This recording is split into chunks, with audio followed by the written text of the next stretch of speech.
রাহমাতুল লিল আলামিন তিনি ডাক দিয়ে বললেন, আবু বকর, আল্লাহকে ভয় করে কাঁদছো, কান্নার পানির দাম কত জানুনি?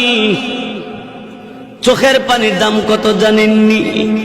কঠিন কিয়ামতের ময়দানে আল্লাহ নবী জাহান্নামের পারে দাঁড়ায় দাঁড়ায় কাঁদবে আর বলবে, হে আল্লাহ, জাহান্নামের ভিতর আমার উম্মতেরা আছে, উদ্ধার কইরা দাও আল্লাহ, তাদেরকে মাফ কইরা দাও। আল্লাহ রাব্বুল আলামিন আমার আল্লাহ তাআলা জিবরাইল ফেরেশতাকে বলবে, জিবরাইল,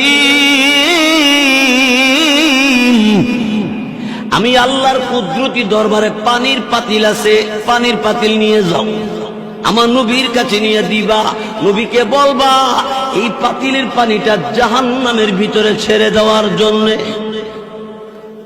রাসূলের কাছে জিবরাইল পানির পাতিল দিবে, আর জিবরাইল ফেরেশতার কাছ থেকে রাসূল পানির পাতিল পাইয়া পানিটা জাহান্নামের ভিতরে ছেড়ে দিবে। জাহান্নামের আগুন ঠান্ডা হয়ে যাবে, নিভে যাবে। দিলের নবী, আমার আপনার নবী রাহমাতুল লিল আলামিন এমনি ডাক দিয়ে বলবে, জিবরাইল, এত দামি পানি কোন জায়গা থেকে এনেছো?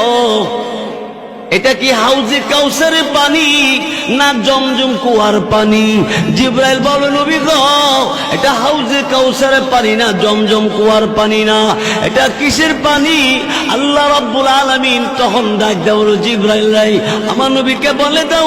এমনি জিবরাইল ফেরেশতা তখন ডাক দিয়ে বলবে, এই আল্লাহ নবী, দুনিয়ার জমিনে আল্লাহকে ভয় করে চোখের পানি ছেড়ে, আল্লাহর বান্দা চোখের পানি ছেড়ে ছেড়ে কাঁদছে, এই কান্নার পানিটা আল্লাহ তাআলা জমা রাইখা দিছে।